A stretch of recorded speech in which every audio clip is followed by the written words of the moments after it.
코로나가 또 이렇게 2,000명을 넘는 또 이런 또 날이 또 오니까 교회가 피로감이 많이 생기는 것 같아요.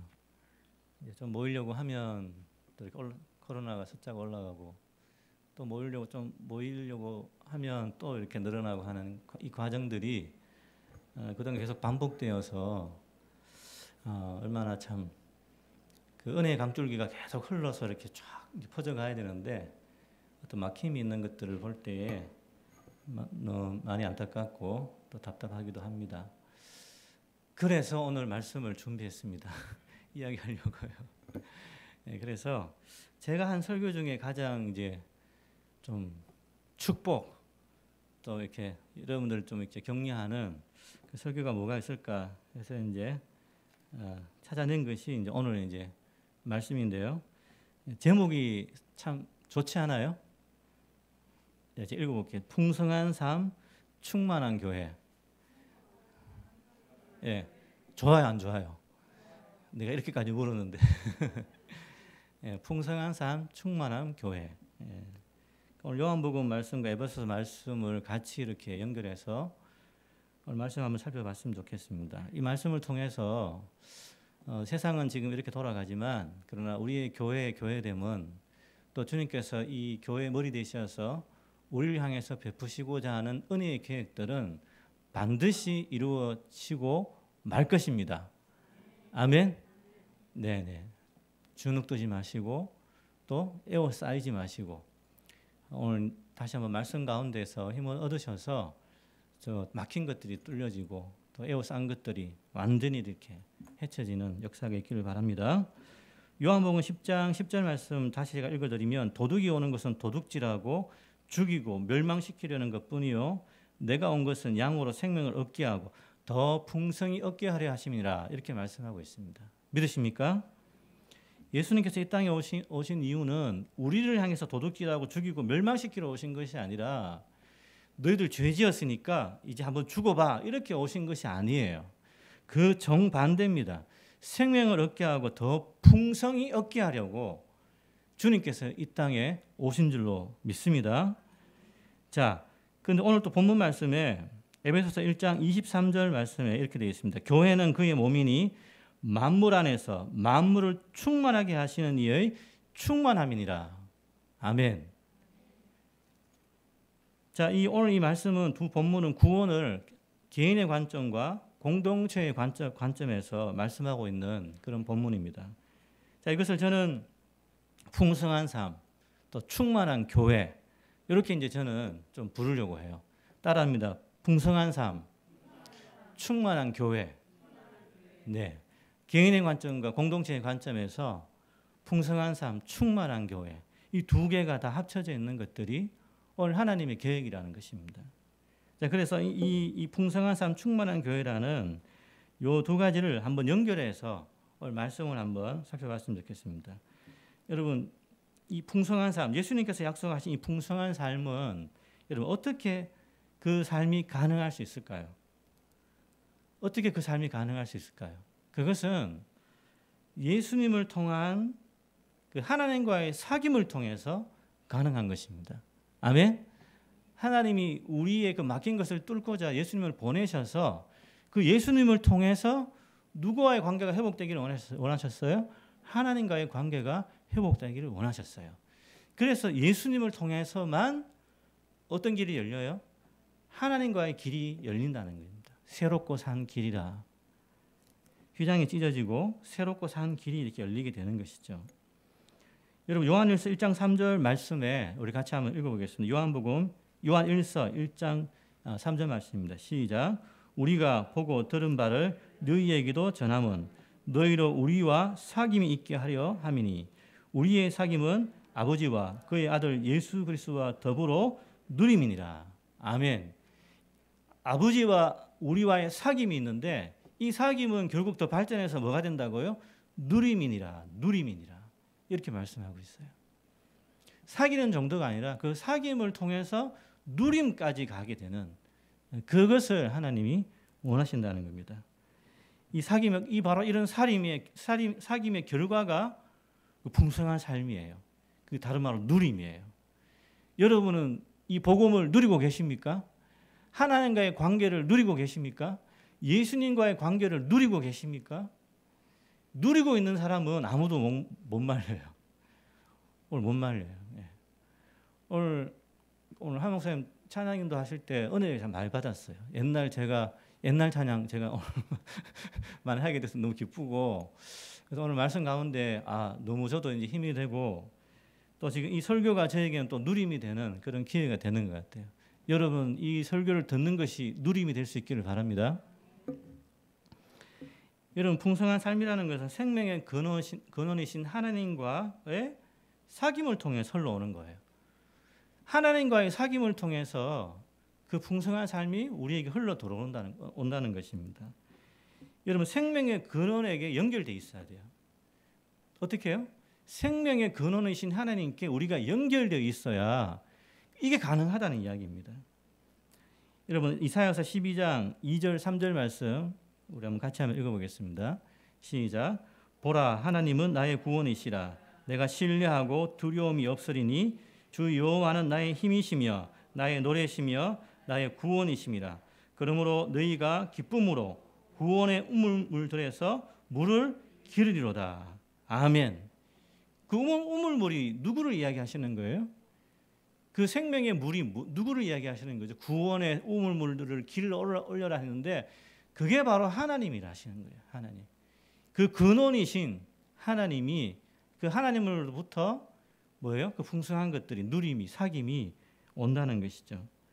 여러분 이 사귐은 하나님으로부터 오는 구원의 우물물들, 그걸 길러 올리는 그 삶이 풍성한 삶이라는 것입니다. 여러분 바로 이 풍성한 삶을 주기 위해서 하나님은 인간을 창조하셨을 때에 하나님의 형상대로 지어주셨어요. 그래서 하나님의 것은 누구 것? 우리 것이 될 수 있도록 우리를 아들 삼아 주신 거예요. 그 유익을 누릴 수 있는 존재는 딱 하나밖에 없어요. 하나님의 형상을 입은 인간들. 그거밖에 없어요. 아멘. 여러분 이것은 너무나 큰 이제 축복이고 특권입니다. 특권입니다. 이 하나님과의 그 사랑의 교제, 이걸 유일하게 할 수 있는 존재가 바로 우리 인간들이에요. 여러분 고린도전서 1장 9절에 보시면 이렇게 또 말씀하고 있습니다. 오늘 좀 말씀이 많지만 말씀의 은혜 받으세요. 자, 읽어봅니다. 시작. 너희를 불러 그의 아들 예수 그리스도 우리 주와 더불어 교제하게 하시는 하나님은 미쁘시도다. 아멘. 예수 그리스도 우리 주와 더불어 교제하게 하시는 하나님. 아까 사귐, 누림, 또 이제 뭐예요? 교제. 이 모든 것들을 하나님 동원하신 이유가 이건 다 관계적인 개념이에요. 그분과 우리의 관계가 어떠냐? 사귐의 관계냐, 누림의 관계냐, 교제의 관계냐?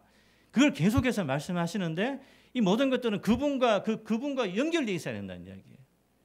그분과의 관계와 그분과의 사귐, 그분과의 누림이 다 연결될 때에 우리가 풍성한 삶을 살 수 있게 된다는 그런 말씀입니다.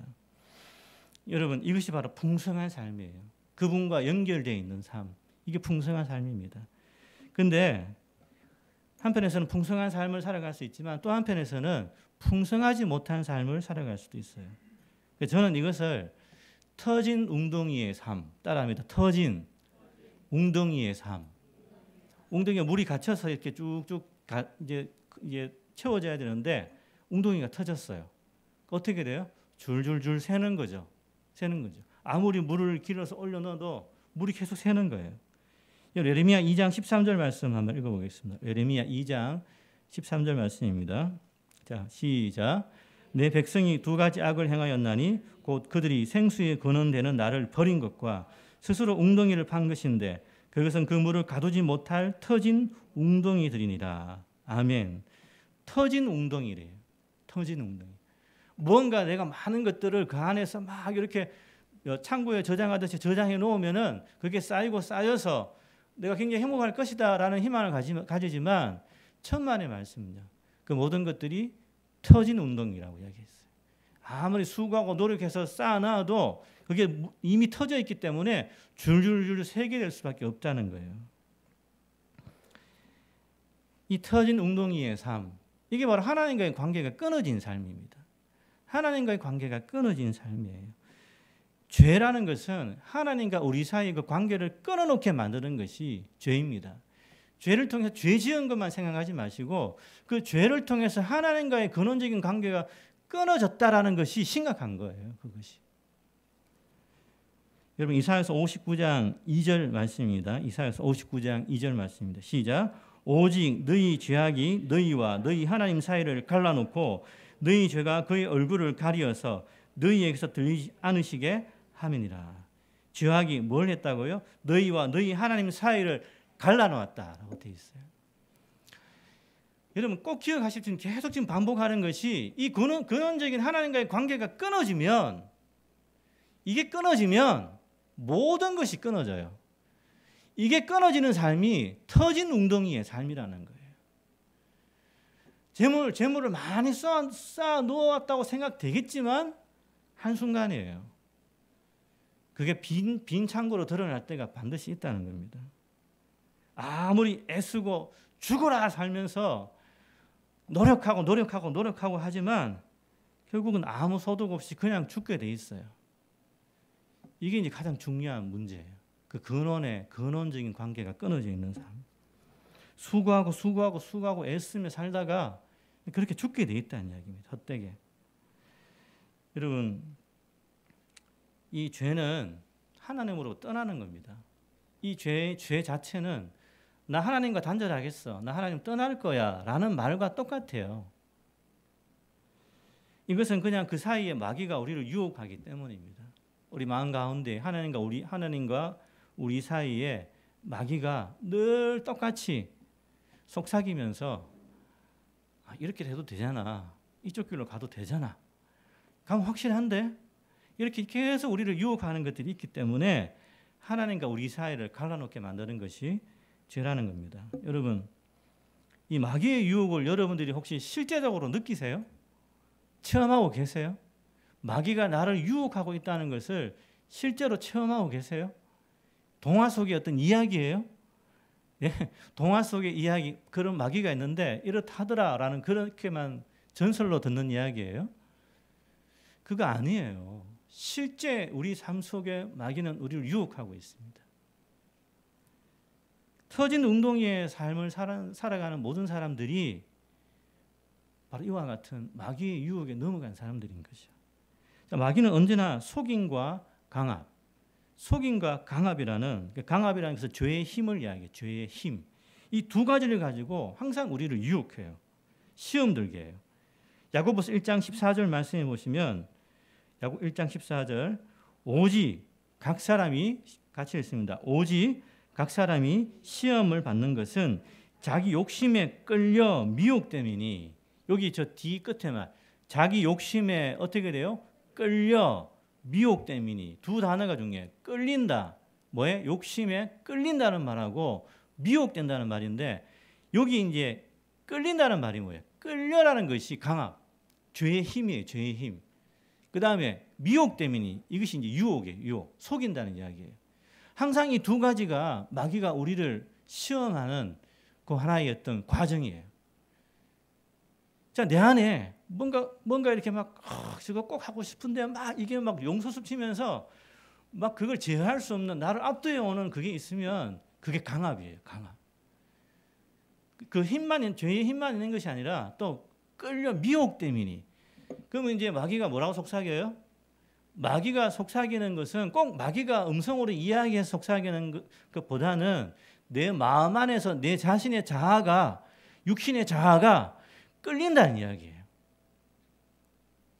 그럼 뭐예요? 저거 하면 괜찮겠지. 이번 딱 한 번만 이렇게 해도 되겠지. 네?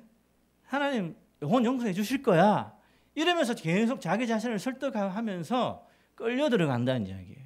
뭐가? 죄를 끌면 힘으로 마귀가 끌면서 욕심에 끌리도록 하면서 힘으로 또 뭐예요? 스스로 자기를 설득하면서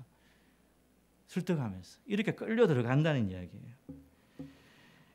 여러분, 고린도전서 12장 2절에 보면은 제가 읽어드릴게요. 너희도 알거니와 너희가 이방인으로 있을 때에 말 못하는 우상에게로 끄는 그대로 끌려갔느니라. 끄는 그대로 끌려갔느니라. 자, 여러분은 마귀에게 쉬운 상대예요, 어려운 상대예요? 죄송해요. 원고에 없는 말인데 지금 이 정도는 안 되겠다 싶은 생각이 들었나 봐요. 불쑥 올라왔어요. 여러분은 마귀에게 쉬운 사람이에요, 어려운 사람이에요? 네? 물 한잔 마시고 다시 한번.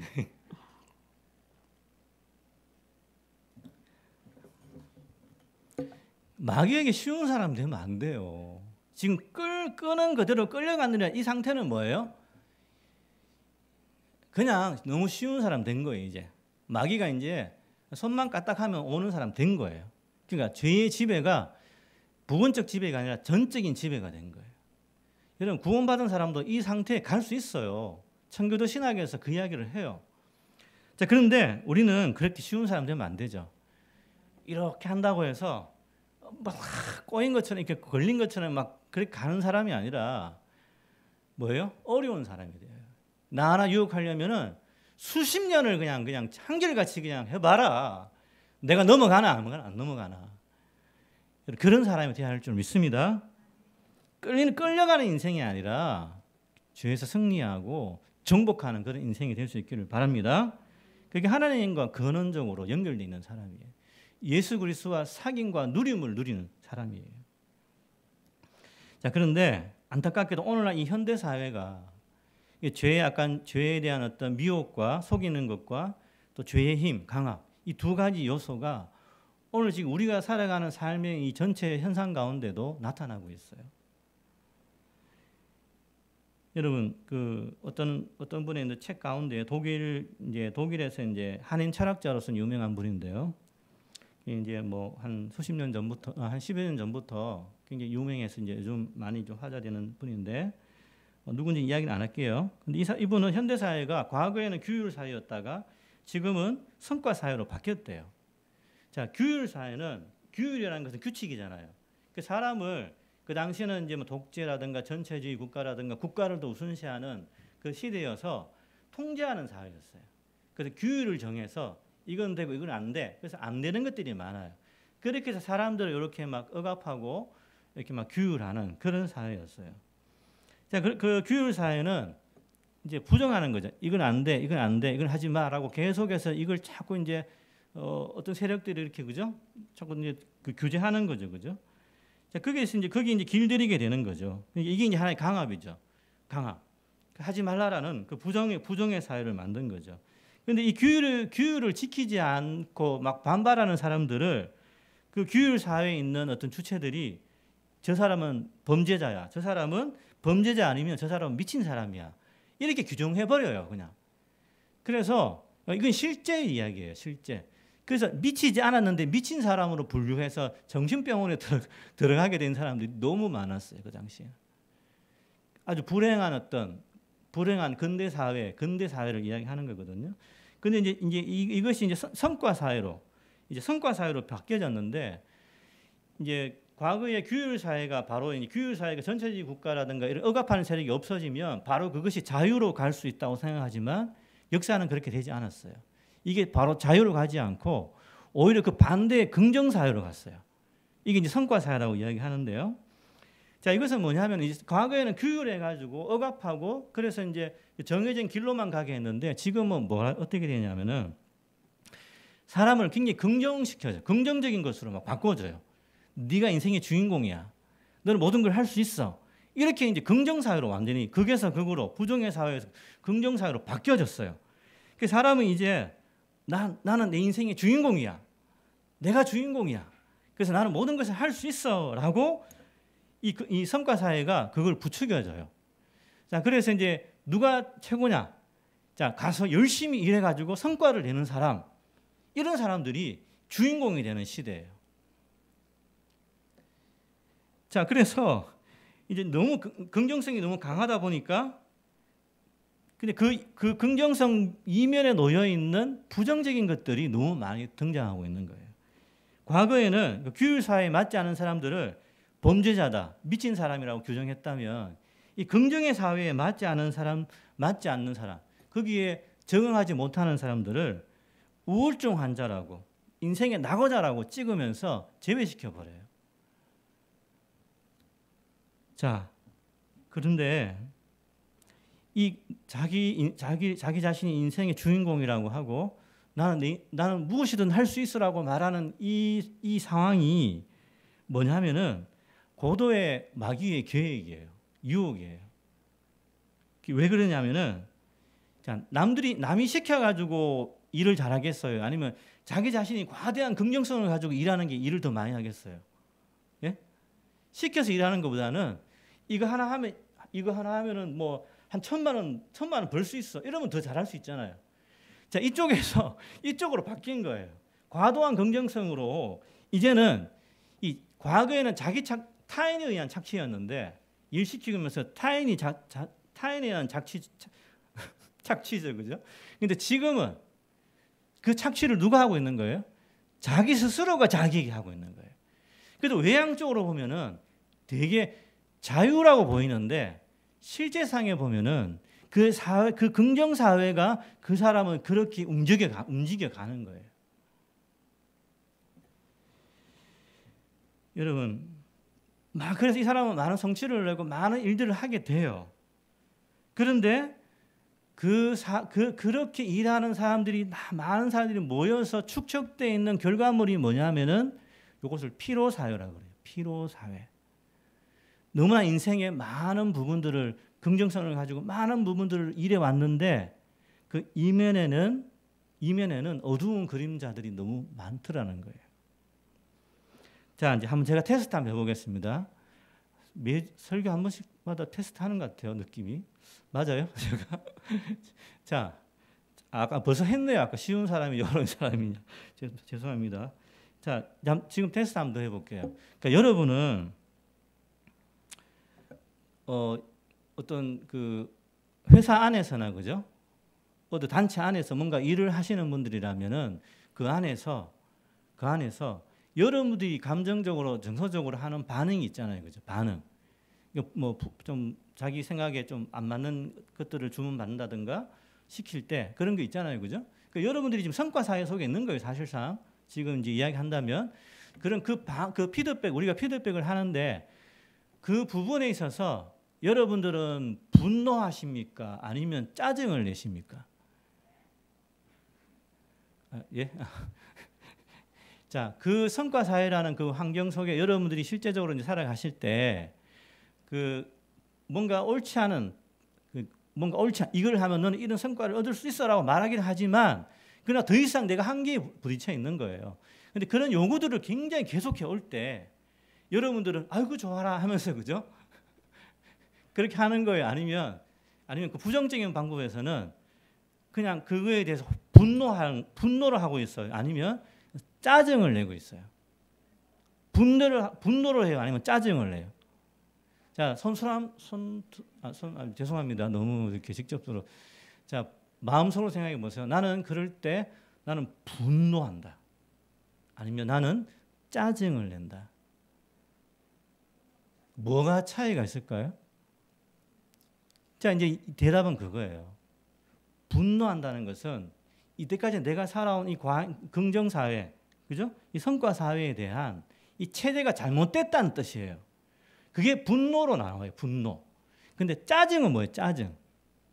짜증은 뭐냐면은 그 성과 사회 속에 여전히 속해 있는 멤버예요. 그 멤버로서 이거에 대한 아주 근원적인 부정이 아니에요.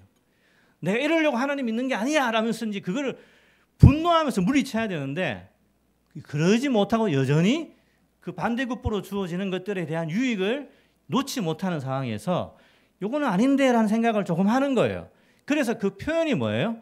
아이 짜증나라는 표현을 하는 거예요. 짜증나는 것은 여전히 그 체계 속에서 벗어나기를 그거는 원치 않는, 그래도 그 안에서 불만을 가지는 정도죠. 분노하고 있는가? 짜증내고 있는가? 분노하는 사람은 이 삶의 길이 틀렸다라고 판단한 거예요. 그러나 짜증내는 사람은 아직도 정신 못 차리고 있는 거예요. 여러분, 우리가 주인공 아니에요. 우리가 주인공이 아닙니다. 주인공은 누구예요? 생명의 근원은 하나님이세요. 우리가 해야 할 역할은 우리가 이 사회 속에 주인이 되는 게 아니라 하나님을 주인으로 모시고 그 하나님과 연결되는 관계를 가지는 것이 우리의 위치예요. 아멘?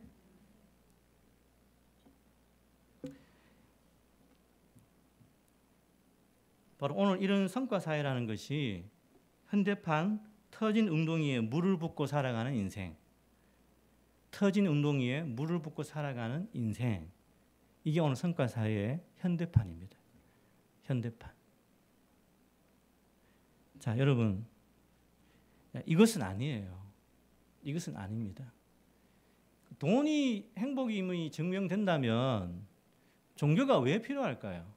왜 아직도 많은 사람들이 교회에 와서 하나님께 기도를 할까요? 인생의 가장 중요한 것은 근원적인 관계는 종교성이에요. 모든 인간은 종교적 존재예요. 그게 근원적인 거예요. 그 다음에 이제 사회에서 생활도 하고 여러 가지도 하는 거죠. 가장 근원적인 관계는 하나님과 우리와의 관계예요. 참된 풍성함이라는 것은 예수 그리스도를 통한 하나님과의 사귐을 통해서 흘러나오는 것입니다. 아멘? 그 외에는 없어요. 그 하나님과의 관계를 통해서 흘러나오는 거예요. 그 물줄기가 그렇게 흘러가요. 다른 걸로 내 성과로 내는 게 아니에요. 하나님과의 관계 속에서 그게 나오는 겁니다. 그래서 우리는 분노해야 돼요. 현대사회가 우리에게 자꾸 이렇게 우리를 길들이려고 하는 것에 대해서 분노해야 돼요. 그리고 대놓고 하지 마세요. 누가 분노하라 그랬다고 마음 속에서 이거 끊어야 된다.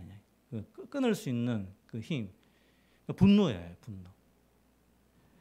여러분, 우리는 그걸 다 끊어버리고 하나님과의 관계 속에 돌아가서 우리가 근원적인 관계 속에서 오는 그 축복들을, 그게 물질이 아닐 수 있어요.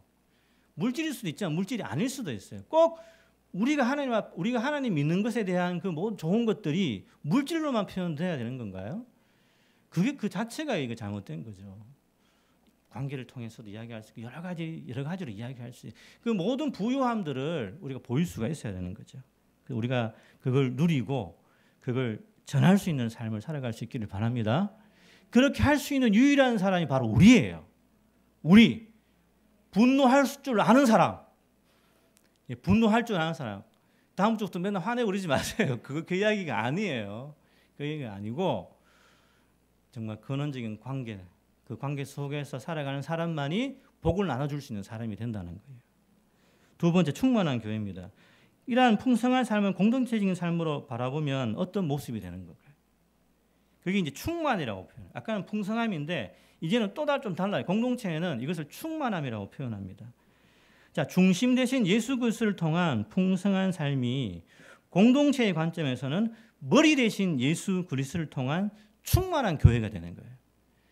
자, 개인적인 관점에서는 중심 대신 예수 그리스도를 통한 풍성한 삶이 이루어지고, 이제 그게 교회적인 관점, 공동체적인 관점에서는 교회의 머리 대신 예수님을 통해서 이제 충만한 교회가 되는 거예요. 자, 중요한 것은 개인이 은혜의 강줄기를 본인이 받아서 흘러낼 수 있는데, 그러나 세상의 부유함을 위해서는 공동체의 관점에서 은혜의 풍성함이 흘러야 돼요.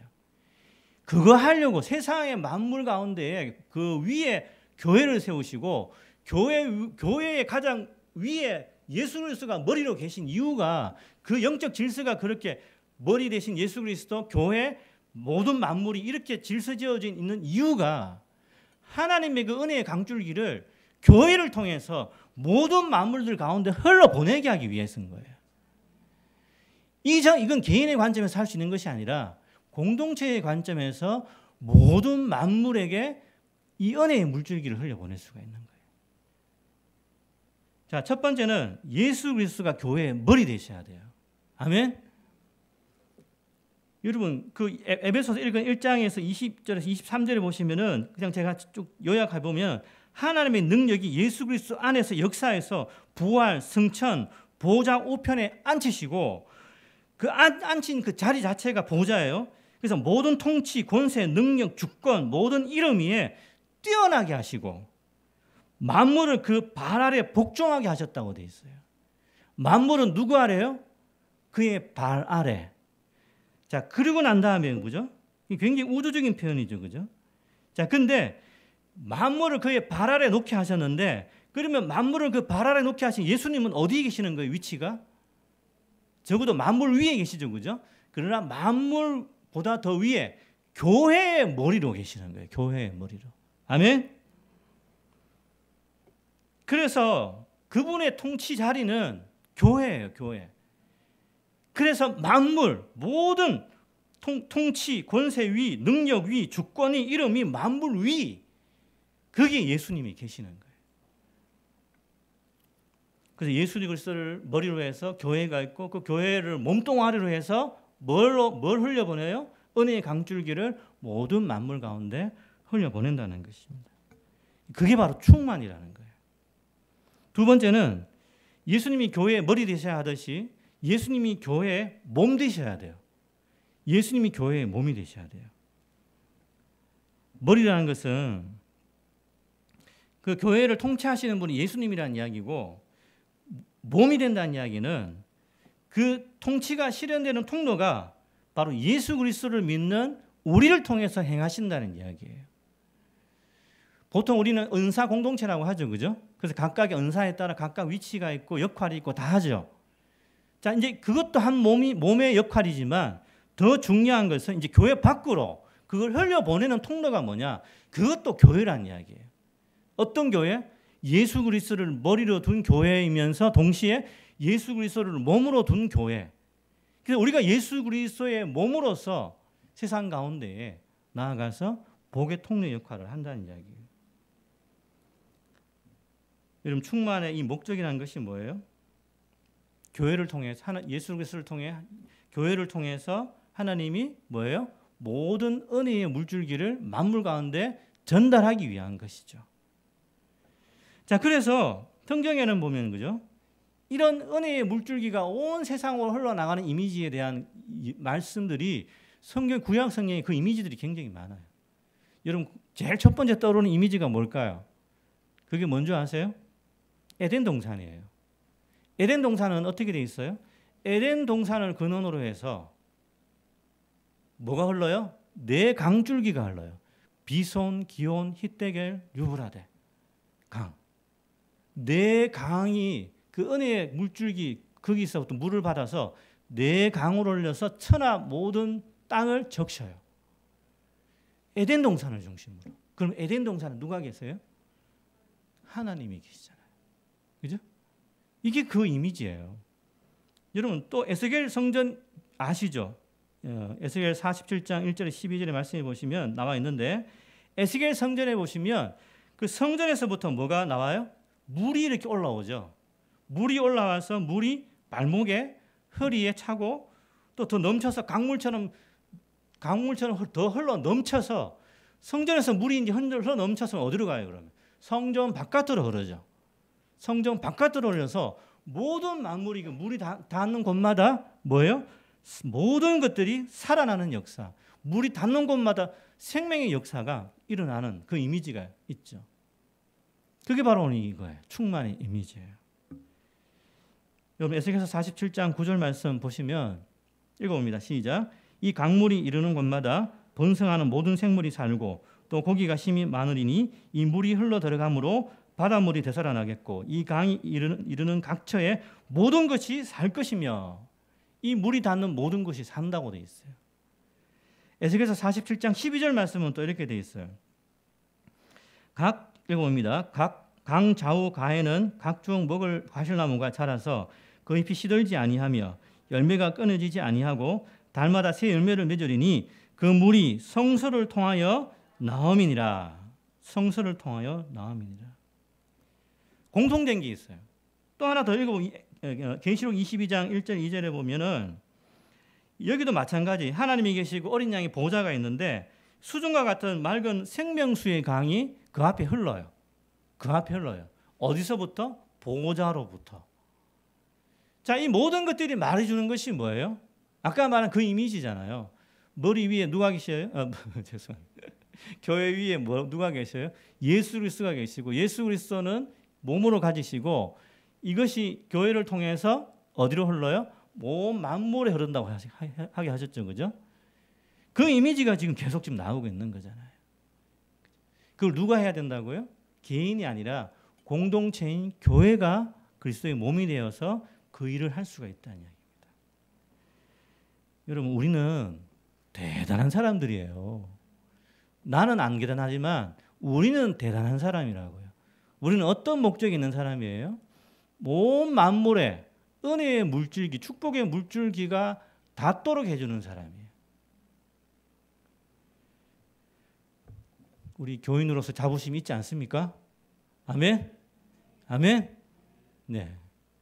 내가 이렇게 가서 손 대는 곳마다 뭐가 돼야 되는 거예요?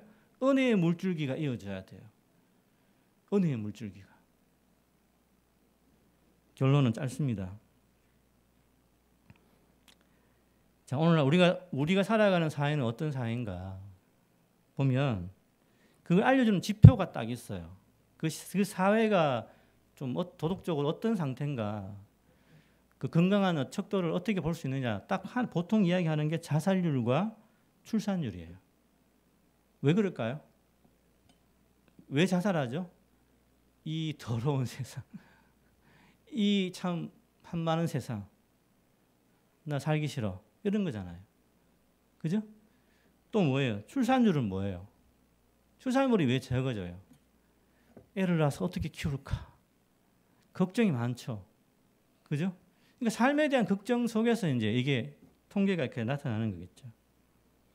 저는 여기 하나 더 한다면 취업률이라고 또 할 수 있을 것 같아요. 또 중간층에 이제 젊은 사람들을 대한다면. 자, 이 통계가 의미하는 것은 특히 우리나라가 더더욱 그래요. 사실상은 눈부신 성장 이면에 더더욱 이 자살률과 출산율이 자살률 최고, 출산율 최저 이렇게 나오고 있어요. 자, 이 통계가 의미하는 것은 희망이 없다는 것을 좀 보여주고 있어요. 오늘 우리가 살아가는 세계는 성장 이면에 슬픔을 숨기고 살아가는 그런 삶의 모습을 가지고 있습니다. 화려함 뒤에 외롭고 웃음 뒤에 아픔이 있는 그런 삶을 살아가고 있다는 것입니다. 모든 사람들이 그것을 다 드러내놓고 살지는 않지만 숨기고 참고 터진 웅덩이가 언젠가는 채워지겠지 하고 막연히 살아가고 있는 모습을 볼 수가 있습니다. 자, 우리는 어떻게 이 절망 가운데 그 사람들에게 희망의 빛을 보여주고 참된 기쁨과 행복을 전달하는 역할을 우리가 감당할 수 있을까요?